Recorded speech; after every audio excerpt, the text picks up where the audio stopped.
paper this morning. Good afternoon. It's 4:30 p.m. on Tuesday, May 16th, 2023. We will call the City Council meeting of the City of New Ulm to order. Item number 1, consent agenda. Councilors, what are your wishes? I'll offer a motion to approve those items. Second.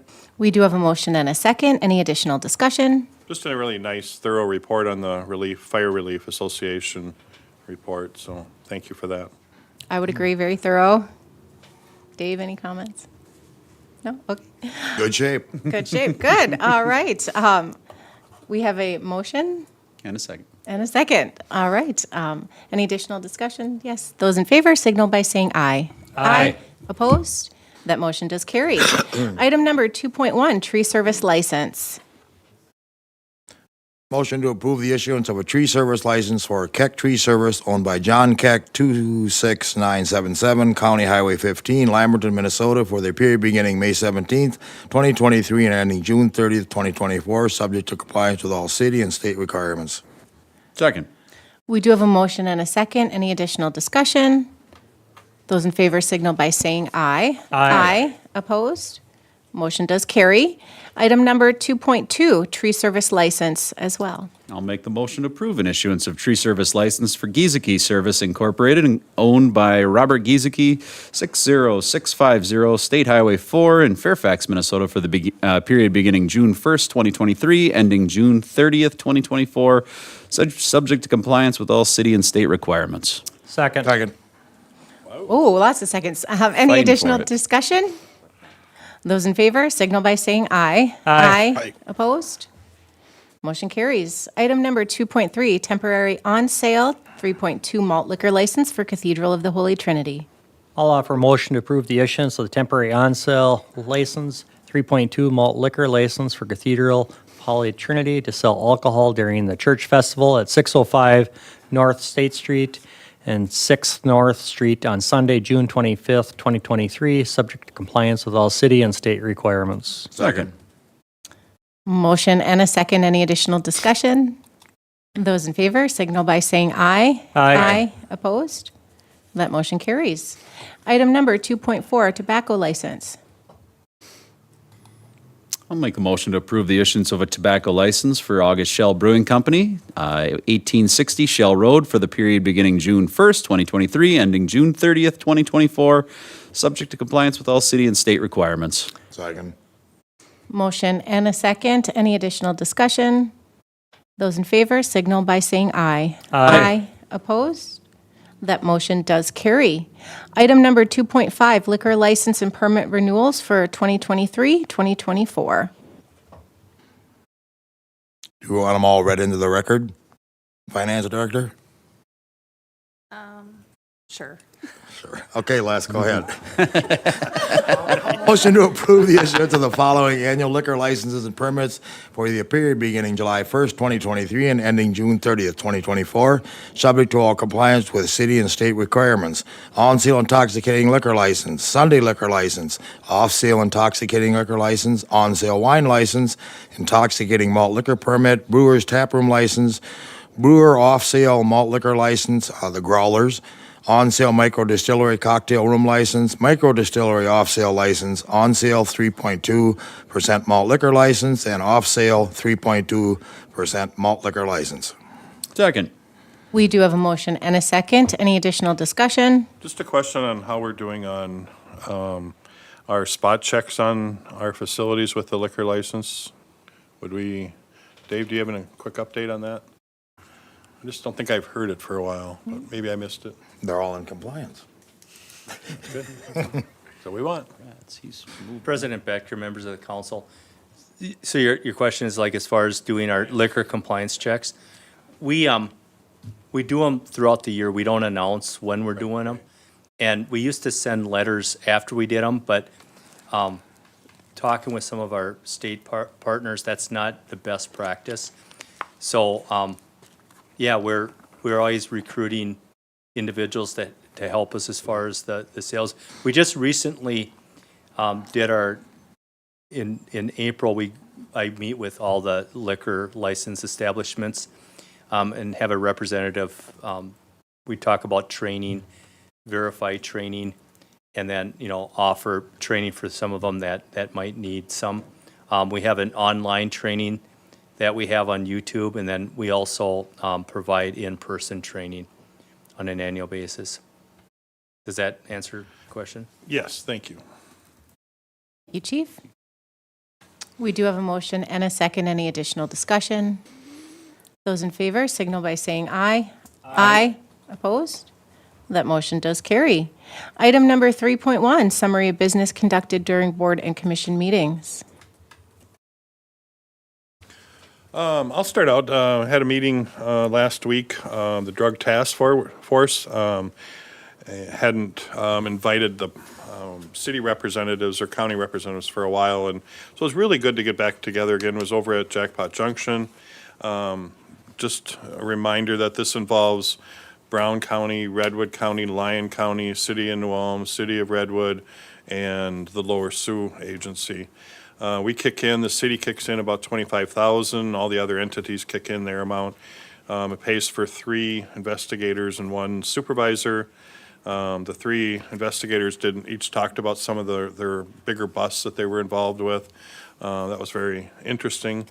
Learning about a little bit about one of the new drugs, which was fentanyl mixed with tranquilizers called Trank, which I had not heard of yet. So unfortunately, that's coming our way. But they're doing well, and they seem very cohesive as a group. Our county representatives were there as well. So I said that was a good meeting last week that we got together and saw where our finances and stuff were. There is going to be a point where they're going to come back and have to ask for more money because it's just the cost of living we haven't increased our amount for a while, and the cost of living is catching up. So at some point, we'll have to kick in a little more. That's it. Thank you, Councilor Schultz. Nothing to report from Park and Rec due to a lack of agenda items. Heritage Preservation met last night, and they did approve Patterson's Jewelry for a facade restoration unanimously, and that's it. Okay, thanks. Mayor? I have an official resignation from one of the commissions, came through this last week, and did meet with somebody or visited with somebody today that will fill that position once it's officially open, and you will be acting on it. Thank you. All right, thank you, Mayor. I will give some updates from the EDA meeting. At the last EDA meeting, we did approve the reconstruction, or I guess renovation plans for the daycare facility. It now has an identity. It's going to be called Westridge Place. My understanding is that the 4 spots have been accepted by folks looking to provide the daycare services. And things are just continuing to move forward. There is a campaign out there to help raise some funds for this. You may be receiving something in the mail or seeing or getting a phone call. So they are still fundraising for that project as well. And that's the update I have. Thank you. I've got nothing. And Transportation Committee, the Herman bus is still being well received by our community. The switch over to $1 per ride has kind of come into fruition well. It's received. It's not a problem. So things are going well with that. And the Solid Waste Committee has not met for some time. So nothing to report there. All right, councilors, thank you for these And Eric, updates. it's $1 cash, it's not Dollar coins. cash, yes. There- It has to I've be had a few $1 people say, cash "Where do we and get no the coins?" change. So And no people have coins. figured it out. Perfect, thank you. Under new business, item number 4.1, Congressman Finstead's representative introduction. Mr. Wing?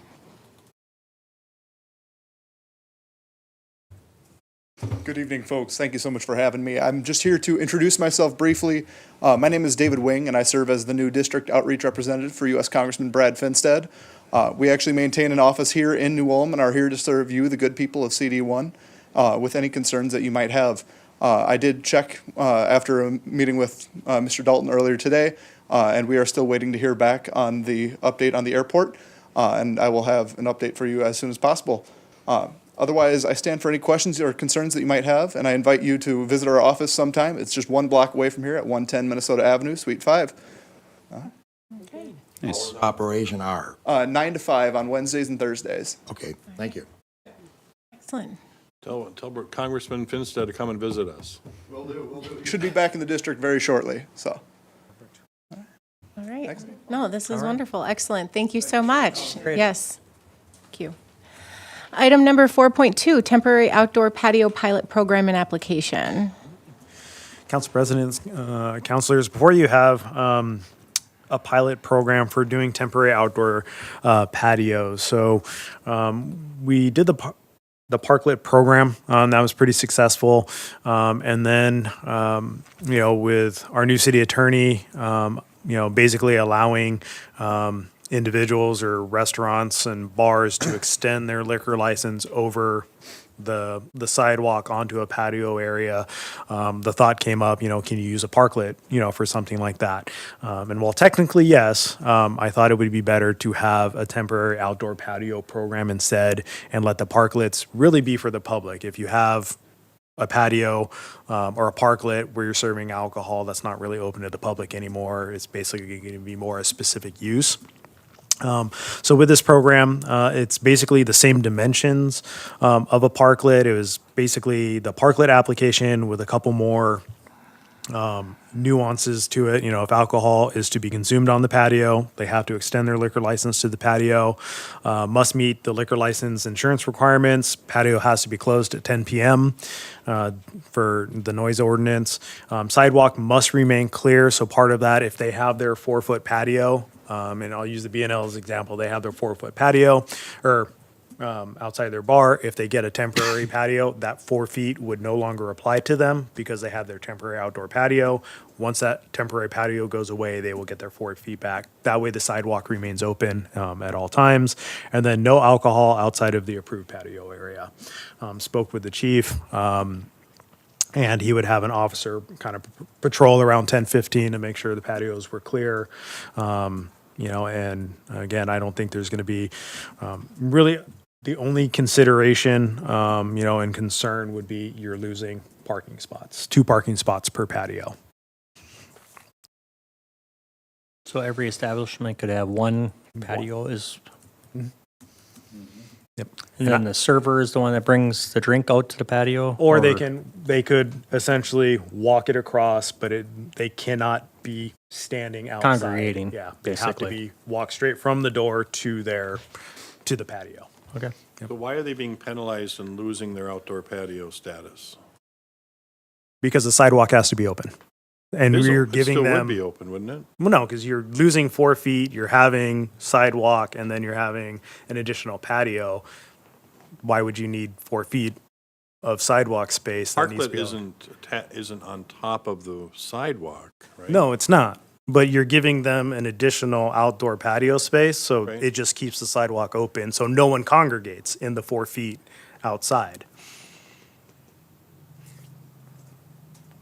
Because if people are congregating in that 4 feet, But would then they be congregating on the parklet, not on the sidewalk? yeah, you'd be in the parklet having The your idea. alcohol. The idea is you go to the parklet to have, and again, not parklet, temporary outdoor patio. So again, it's just moving where they can drink, have the alcohol and smoke the cigarettes would be in the parklet. All right, now they just had the 4 feet in front of the establishment. Now it's in the outdoor patio. All right. This is a great idea. It's something to try. I know it's been received well by those that have, and if businesses don't want to participate, they don't have to. So I'd make a motion to approve a downtown temporary outdoor patio pilot program, say that's fast, and application form. Second. We do have a motion and a second. Any additional discussion? Is this coming from per request to switch to this way? To switch it to. I mean, has it been a request, are we getting requests to do this? Yeah, there was talk about it. Downtown Action Team was looking at it, and then we made the switch so you can still have parklets that are open to the public. This would just be outdoor patio space for individual restaurants and bars. Okay, thank you. Thank you. Any additional discussion? Those in favor signal by saying aye. Aye. Opposed? That motion does carry. Item number 4.3, Convention and Visitors Bureau Financials, quarter ending March 31st, 2023. Motion to receive and order file the report from Sarah Warmka, President and CEO, New Ulm Chamber of Commerce regarding the Convention and Visitors Bureau Financial Report for the quarter ending March 31st, 2023. We do have a motion and a second. Any additional discussion? Those in favor signal by saying aye. Aye. Opposed? That motion does carry. Item number 4.4, Police Department donations. I'll offer the resolution to accept the following monetary donations. $500 from the Optimist Club of New Ulm, $150 from M&R Paving and Excavating, $150 from GOG Sheet Metal, $150 from Minnesota Valley Funeral Homes, $150 from Franson Bank and Trust, and $50 from Bob Webb Insurance Agency. Thank you, guys. Second. We have a motion and a second. Any additional discussion? I'll just note that that's to support the New Ulm Night Out on July 31st, 2023, and future National Night Out events. Assistant Director Amira, please call the roll. Counselor Mack, Yes. Counselor Christian, Yes. Counselor Schultz, Counselor Warmka, Yes. President Becker. Yes, that motion does carry. With no additional business, this meeting today is adjourned. How much we were 7 minutes?